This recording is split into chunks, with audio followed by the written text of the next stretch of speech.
She recognized his eyes the moment he stepped onto the warehouse floor, the same dark, calculating eyes that had stared up at her from a pool of blood 6 months ago, silently begging her not to let him die. Now those eyes were scanning the crowd of workers, searching, and when they found her, they stopped. He smiled. Ruth Azur's hands went numb around her inventory scanner. The fluorescent lights of Northside Logistics had been humming the same monotonous tune for exactly 743 nights. Ruth Harrison knew because she'd counted every single one. The kind of counting you do when you're trying to stay invisible, when you're one missed shift away from losing everything. She watched the conveyor belt scroll past, her fingers dancing across the scanner with muscle memory, her mind already calculating if tonight's paycheck would cover both rent and the wire transfer home to Manila. The break room clock showed 2:47 a.m. She'd been standing since her shift started at 10 p.m., sorting packages into trucks that would disappear into the Chicago darkness. She'd been in America for 4 years now, nursing school dropout turned delivery driver when her student visa expired. 3 years of EMT training, hundreds of hours of clinical rotations, all of it useless the moment the paperwork lapsed. Her mother didn't know. Her sister didn't know. They just knew the money arrived every month, and that was enough. The PA system crackled to life. All warehouse personnel report to Shipping Bay 3. Mandatory meeting. Immediate attendance required. Ruth's stomach dropped with something close to panic. Mandatory meetings meant one of 3 things: layoffs, new quotas, or immigration audits. She grabbed her badge from the lanyard around her neck, the plastic card with her face and the expiration date she hoped nobody would check too closely. She moved through the warehouse maze, past the towering shelves and the forklifts parked in neat rows. Other workers were converging from all directions, the night shift crew in their matching gray uniforms, faces tired and suspicious. Ruth kept her head down. That was the rule she'd perfected over 2 years of graveyard shifts. Be competent but not memorable, helpful but not noticed, present but invisible. The shipping bay was packed. 300 workers, maybe more, pressed shoulder to shoulder under the harsh industrial lights.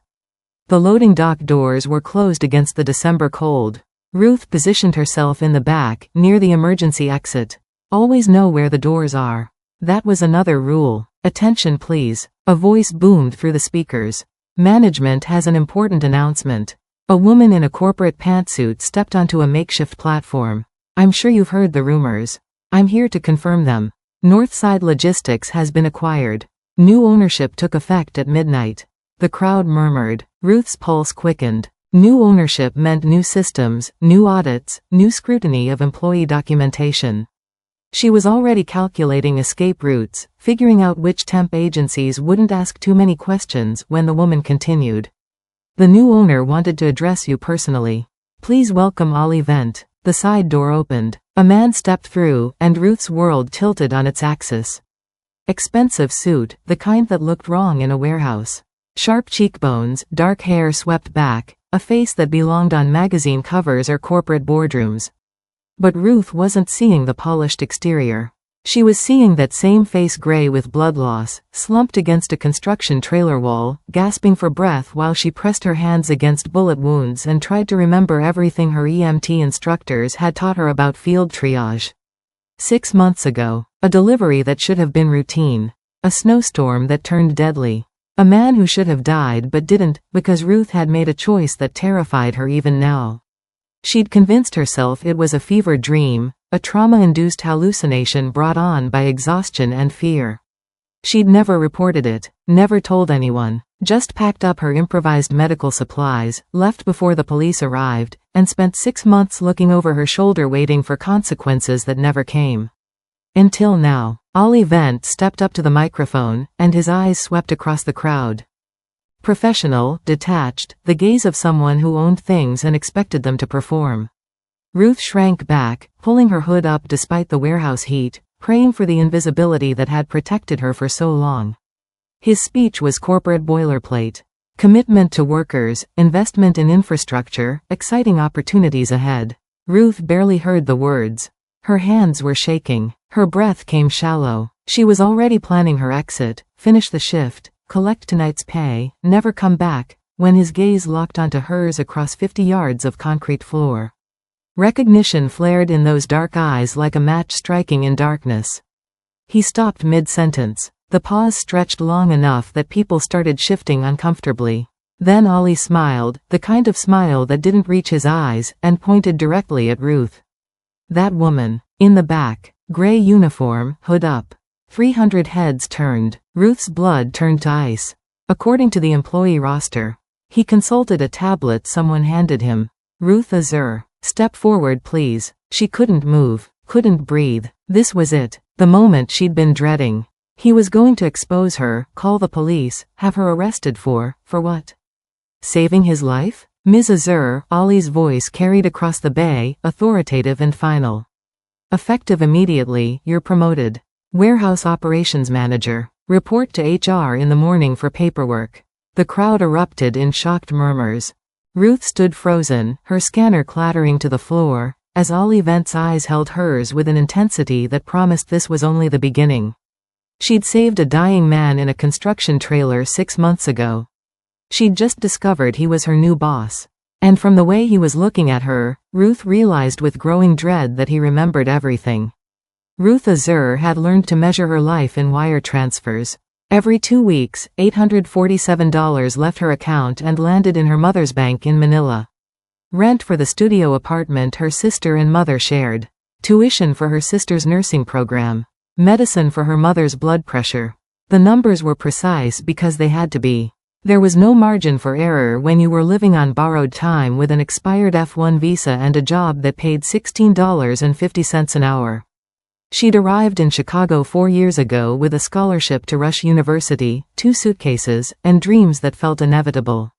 EMT certification first, then paramedic training, then medical school. Her brother had died at 14 because their family couldn't afford a hospital in Manila. Ruth was going to make sure no one else died waiting for help that never came. Then her father had a stroke. The scholarship money went to his medical bills. Her visa paperwork got delayed, then denied. By the time she realized she was undocumented, she was also unemployed, unenrolled, and running out of options. Northside Logistics didn't ask too many questions if you could pass a drug test and lift 50 pounds. Ruth could do both. 2 years of graveyard shifts. 2 years of perfecting the art of being forgettable. She never called in sick, never complained about mandatory overtime, never made eye contact with supervisors. She was employee 2847, a number on a timesheet, exactly as invisible as she needed to be. Until 6 months ago, when a snowstorm and a dying man shattered everything. It was supposed to be a simple delivery. A construction site 20 miles outside the city, premium rush fee because of the weather. Ruth had taken it because premium meant an extra $50, and $50 meant her sister could buy textbooks instead of photocopying them at the library. She'd driven through the blizzard with her hands white-knuckled on the steering wheel, following GPS coordinates to the middle of nowhere, expecting to hand off sandwiches to construction workers and leave. Instead, she found a man bleeding out in an abandoned trailer, and made a choice that would destroy her carefully constructed invisibility forever.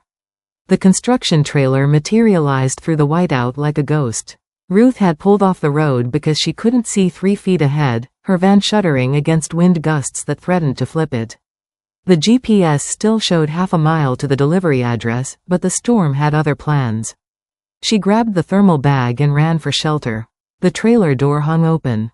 Inside, the temperature was barely warmer than outside, but at least the wind stopped screaming. Ruth fumbled for her phone's flashlight, and that's when she saw him. A man slumped against the far wall, expensive suit soaked black with blood. His breathing came in wet, labored gasps. Even in the dim light, Ruth could see the bullet holes, one in his shoulder, another in his side. His eyes tracked to her, unfocused but aware, and his hand moved toward something at his hip. Leave. His voice was barely a rasp. They'll kill witnesses. Ruth's EMT training kicked in before her fear could. She dropped to her knees beside him, hands already assessing wounds, checking pupils, counting his thready pulse. You'll die if I leave. Better you than both of us. She ignored him. Her delivery bag became a triage kit, disinfectant wipes meant for hand sanitizer, fishing line from her emergency kit, a lighter to sterilize. The shoulder wound was through and through, but the side wound still had the bullet lodged against his ribs. Ruth had practiced extractions on mannequins, never on real flesh that bled and flinched and belonged to a man who kept trying to tell her to run. "Hold still," she muttered, and dug into the wound with sanitized fingers. He passed out halfway through. Maybe from pain, maybe from blood loss. Ruth worked in terrified silence, extracting metal, stitching tissue, pressing gauze against wounds that wouldn't stop seeping. When his breathing finally stabilized, she stood on shaking legs and ran. She never called 911. Never told anyone. Just drove home through the dying storm and convinced herself it was a nightmare. For 6 months, it worked. Until he walked onto her warehouse floor and smiled. Ruth stood outside the converted supervisor's office for 3 full minutes before she could force herself to knock. Around her, the warehouse buzzed with speculation. Nobody got promoted from the floor to management. Nobody, especially not immigrant workers on the night shift who kept their heads down and their mouths shut. "Come in." Ollie Vent sat behind a desk that looked like it cost more than Ruth's van. The room still smelled like industrial cleaner and stale coffee, but his presence transformed it into something else. A throne room, an interrogation cell, she couldn't decide which. He gestured to the chair across from him. "Sit." Ruth sat. Her hands twisted in her lap, hidden beneath the desk where he couldn't see them shake. "You disappeared." His voice was conversational, but his eyes were not. No 911 call. No hospital record. No police report. Nothing. Just a construction trailer with my blood on the floor and fishing line sutures holding me together.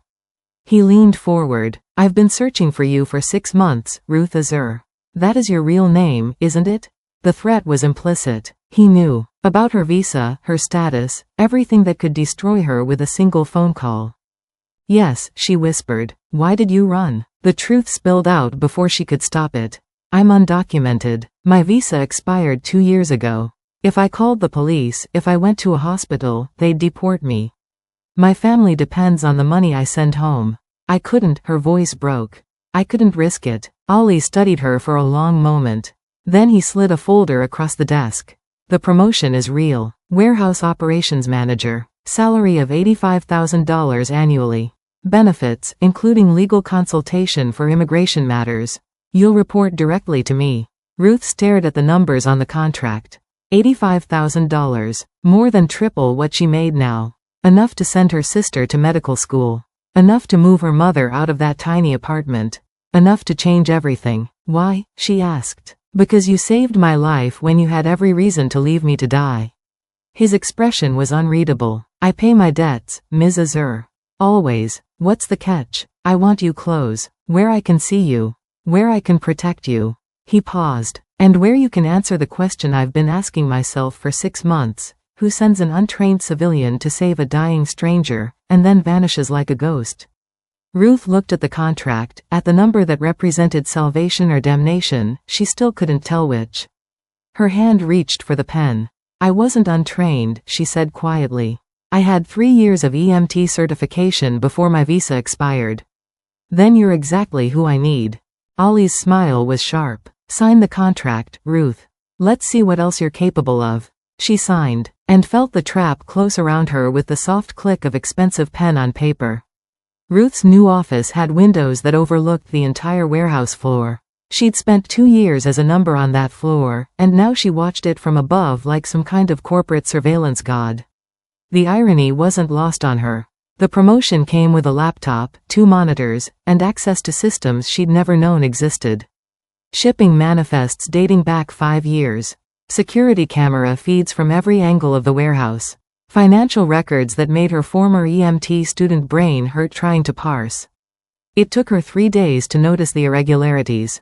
Shipments with no listed contents, just reference numbers and weights.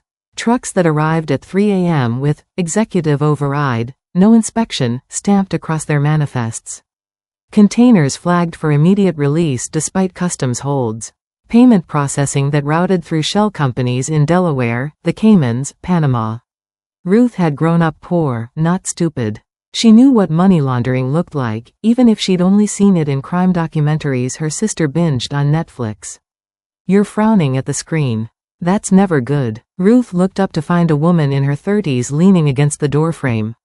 Designer glasses, impeccable blazer, the kind of confidence that came from knowing exactly where all the bodies were buried. Jade Chen, your new assistant. She stepped inside and closed the door. And before you ask the questions you're afraid to ask, let me answer them. Yes, those shipments are exactly what you think they are. No, you can't report them. And yes, Ollie Vent knows you're smart enough to figure it out. That's why he hired you. Ruth's mouth went dry. I saved a criminal. You saved Chicago's most successful logistics entrepreneur. Jade sat on the edge of the desk, casual as discussing the weather. He doesn't deal drugs. Too violent. Doesn't move weapons. Too federal. He moves money. Launders cash through shipping fees, port access, warehousing contracts. Controls territory not with guns, but with supply chain monopolies. She smiled. You work for the city's quietest crime lord, Ruth. The kind that wears suits to city council meetings and has aldermen on speed dial. I should quit. With an expired visa and no job prospects? Jade's voice was gentle but firm. Where would you go? Who would hire you? And more importantly, who would send $847 to Manila every 2 weeks? Ruth stared at the monitors, at the empire hidden in plain sight, built on container ships and Excel spreadsheets and the kind of violence that never left fingerprints. What does he want from me? Honestly, I don't think even he knows yet. Jade stood. But you saved his life. In his world, that means you're either his greatest asset or his biggest liability. Let's make sure you're the former. The door closed. Ruth turned back to the screens, watching trucks roll in and out, carrying cargo that wasn't cargo at all. She'd wanted to save lives. Instead, she'd saved the wrong man. And now she was trapped in an empire built on secrets she couldn't unknow. Marcus Delgado arrived on Ruth's 5th day as operations manager, and she knew he was dangerous the moment he smiled at her. He was perfect in the way predators are perfect, expensive suit tailored to hide the muscle beneath, silver at his temples that suggested distinguished rather than old, a handshake that lasted exactly 2 seconds too long. Everything about him was calculated, polished, designed to put people at ease right before he went for the throat. The famous Ruth Azur. His voice was warm honey over broken glass. Ollie's told me so much about you. Promoted from the floor in a single night. That's quite the Cinderella story. Ruth's EMT training had taught her to read bodies in crisis.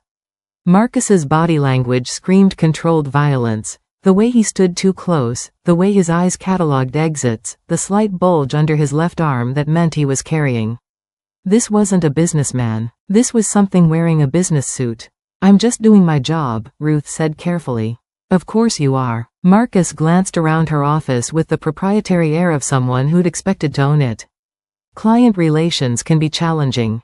If you ever need guidance navigating the more complicated aspects of our operations, my door is always open. It sounded like an offer. It felt like a threat. After he left, Ruth sat at her desk with trembling hands until Jade appeared with coffee and a warning look. Stay away from Marcus Delgado. Far away. That night, Ollie summoned her to the warehouse after hours. The building was empty except for security, their footsteps echoing on concrete as he led her to a conference room she hadn't known existed. He poured 2 glasses of scotch. Slid one across the table. You met Marcus today. Yes. What did you think of him? Ruth chose honesty. I think he's the kind of man who smiles while planning your murder. Ollie's laugh was sharp and humorless. Smart girl. He drank his scotch in one swallow. 6 months ago, I discovered Marcus had been embezzling from accounts that belonged to people you don't steal from. Council members. Men who could end me with a phone call. I confronted him. That night, 3 men ambushed me at that construction site. He touched his side where Ruth had stitched him. Marcus sent them. I killed 2, wounded the 3rd, but they got me in the process. I couldn't go to a hospital, too many questions. Couldn't go to my own people, didn't know who else Marcus had turned. So I drove until the blood loss made me crash, and I waited to die in that trailer. But I showed up. You showed up. His eyes were dark and unreadable. Marcus thinks I survived because I'm untouchable. He doesn't know about you. Yet. But when he finds out a civilian saved me, that I was vulnerable enough to need saving, you become a target. You're proof I was weak. Ruth's scotch sat untouched. Why tell me this now? Because Marcus met you today, which means he's curious. And when Marcus gets curious, people disappear. Ollie leaned forward. I can protect you, but you need to understand what you're in the middle of. This isn't just a job, Ruth. You're in a war you didn't know existed, and Marcus won't stop until one of us is dead. Why not just kill him? Because we're part of a council. Rules exist. Evidence has to be gathered. Votes have to be taken. His smile was bitter. Even criminals have bureaucracy. Ruth finally drank the scotch. It burned all the way down, but not as much as the truth.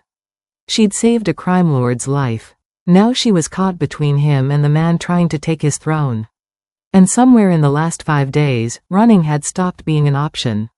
Ruth noticed the utility van on Tuesday. Same white van, different fake company logo, parked across from her apartment building 3 nights in a row. The workers wore coveralls and carried clipboards, but never actually fixed anything. They just watched. Thursday, a black sedan followed her from the warehouse to the grocery store to her apartment.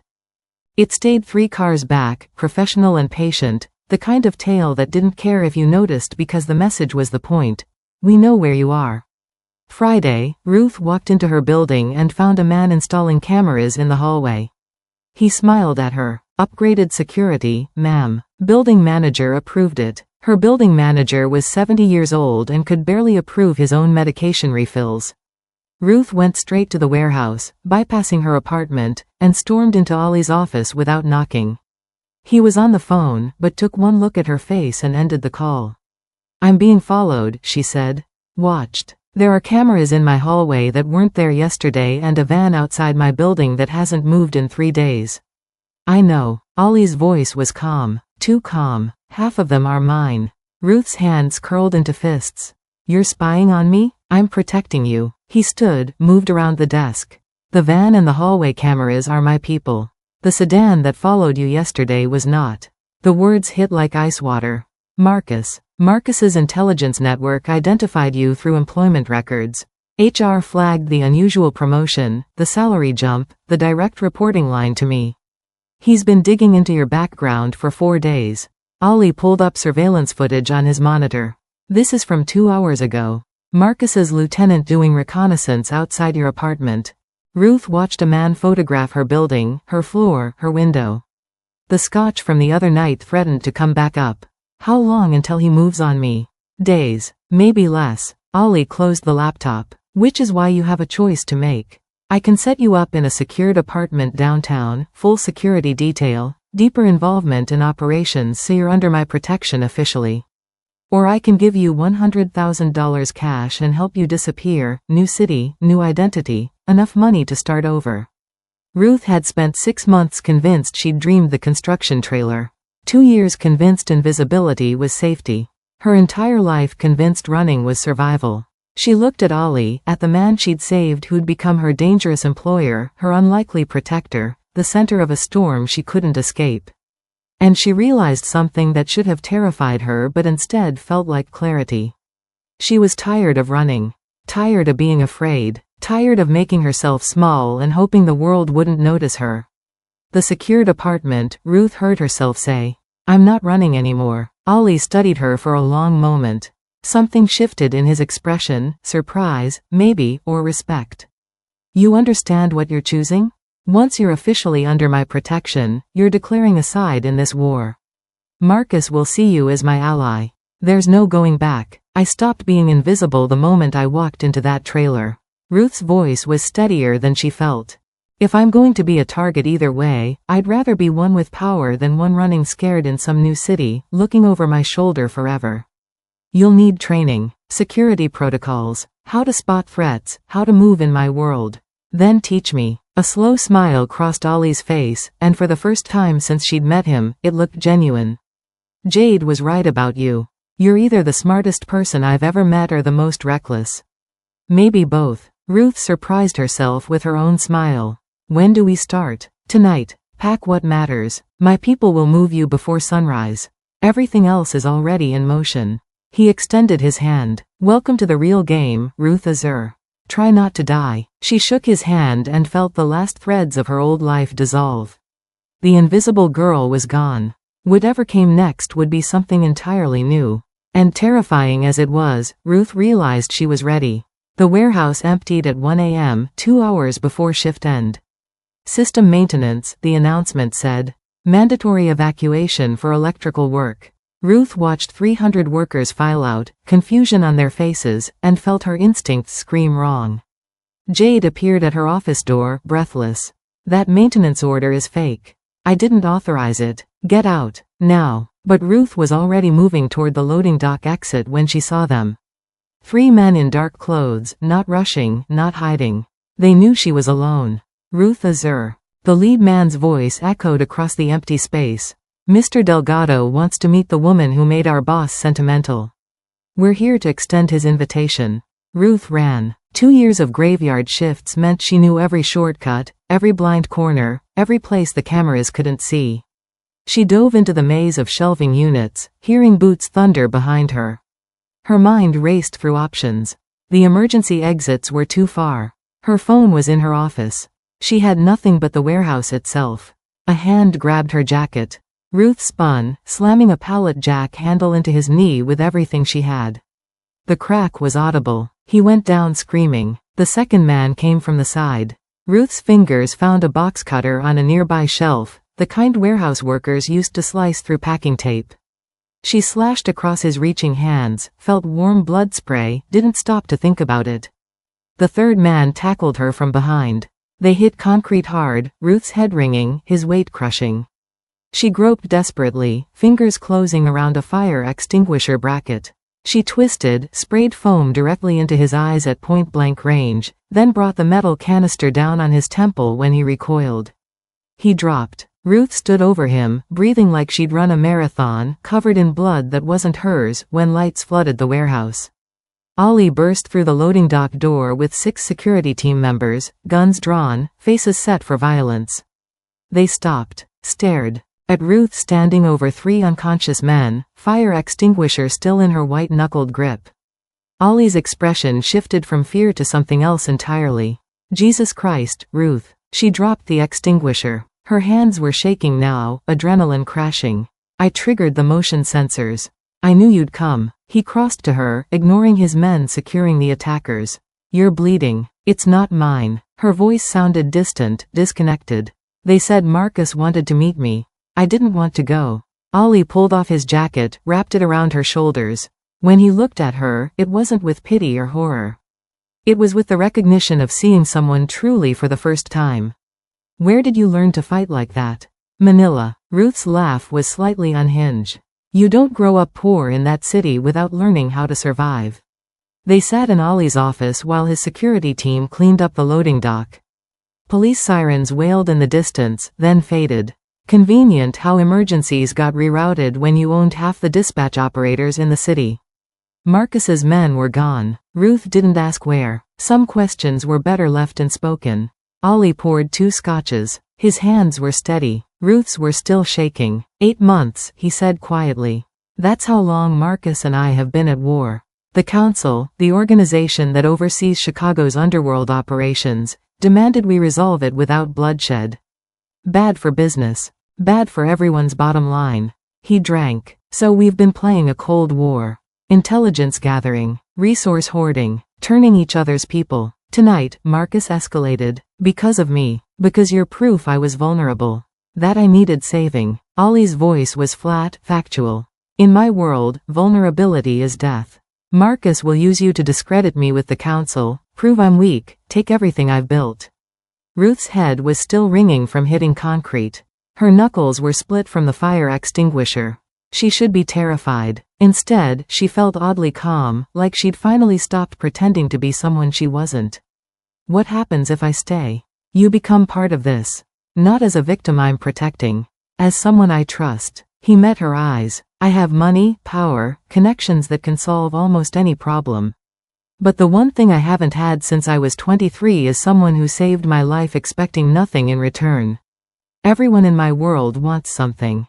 You just wanted me to live. Ruth looked out the window at the warehouse floor where she'd spent 2 years invisible, scanning packages, counting hours, sending money home to a family who didn't know she was one immigration raid away from losing everything. She thought about the construction trailer. About the choice she'd made to press her hands against a stranger's wounds instead of running. About how that choice had led her here. To an office overlooking an empire built on secrets, to a man who was either her salvation or her destruction. "Teach me," Ruth said. "If I'm going to be a target, I want to be a threat." Ollie's smile was sharp and approving. "Then let's make you dangerous." 2 weeks of transformation happened faster than Ruth thought possible. Ollie's law firm processed her visa paperwork with efficiency that money and connections could buy. His security team taught her to shoot, to fight properly, to read a room for threats. But the real education happened in the warehouse systems. Ruth had always been good with patterns. EMT training taught you to see what didn't fit, the symptom that signaled something worse, the vital sign that meant you were losing them. She applied that same logic to shipping manifests and financial records. Marcus's mistake revealed itself in spreadsheet cells and routing numbers. He'd been skimming, but not from Ollie's accounts.